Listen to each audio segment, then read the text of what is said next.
வணக்கம், welcome to Chandraj cooking. Vinayagar சதுர்த்தியை முன்னிட்டு சாஃப்டான இனிப்பு கொழுக்கட்டை எப்படி செய்யுதுன்னு வாங்க பார்க்கலாம்.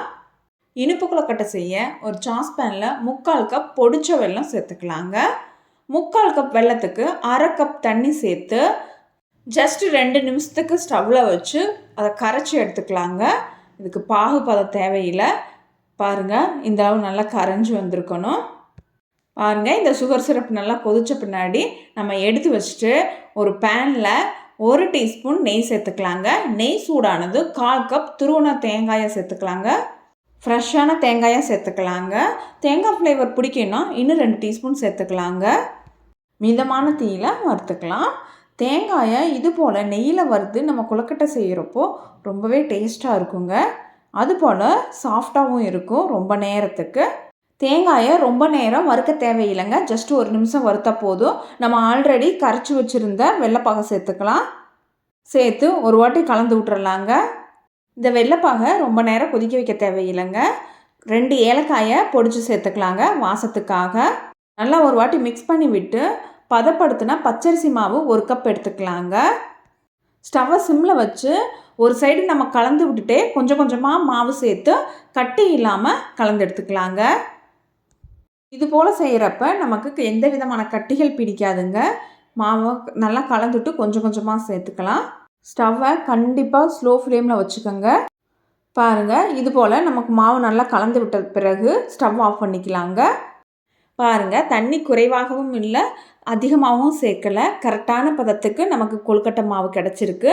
நான் சொன்ன அளவுகளோடு செஞ்சு பாருங்கள். 5 நிமிஷத்துக்கு மூடி போட்டு நம்ம க்ளோஸ் பண்ணி வச்சிடலாங்க.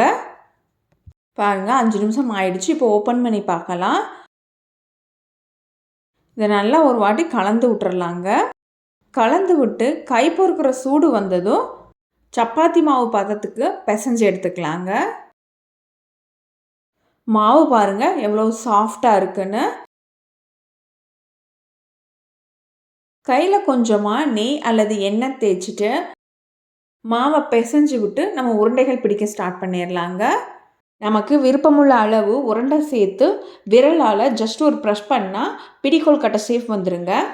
இது போல் மீதமுள்ள மாவுலையும் கொழுக்கட்டை பிடிச்சிக்கலாங்க. இந்த கொழுக்கட்டைக்கு வெல்லம் 3/4 கப் சேர்த்துருக்கேங்க. இது சரியான அளவு இனிப்பாக இருக்குங்க. இனிப்பு சுவை குறைவாக வேணும்னா 1/2 கப் அளவு சேர்த்துக்கலாங்க. நான் கடையில் வாங்கின பச்சரிசி மாவு தாங்க யூஸ் பண்ணியிருக்கேன்.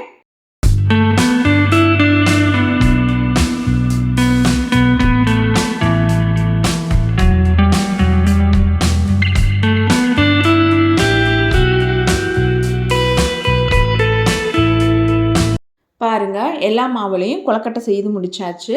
பெரிய சைஸ் கொழுக்கட்டையாக 8 கொழுக்கட்டை வந்திருக்குங்க 1 கப் மாவுக்கு. இதை இட்லி பிளேட்டில் சேர்த்துக்கலாங்க.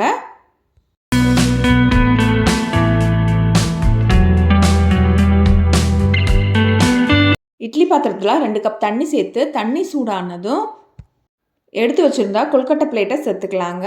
சேர்த்து மூடி போட்டு 7லிருந்து 10 நிமிஷத்துக்கு மீடியம் ஃப்ளேமில் வேக வச்சு எடுத்துக்கலாங்க. பாருங்கள், 10 நிமிஷம் ஆயிடுச்சு. கொழுக்கட்டை நல்லா வெந்திருக்கு. இப்போ பிளேட்டுக்கு மாற்றிக்கலாங்க. பாருங்கள், கொழுக்கட்டை எவ்வளோ சாஃப்டாக இருக்குன்னு. நான் சொன்ன அளவுகளோட ட்ரை பண்ணி பாருங்கள். ஒரு நாள் முழுதும் வச்சாலும் கொழுக்கட்டை சாஃப்டாகவே இருக்குங்க. உங்களுக்கு இந்த வீடியோ பிடிச்சதுன்னா வீடியோக்கு ஒரு லைக் கொடுங்க. இதுவரை சந்திராஜ் குக்கிங் சேனலை சப்ஸ்கிரைப் பண்ணலைன்னா சப்ஸ்கிரைப் பண்ணிக்கோங்க.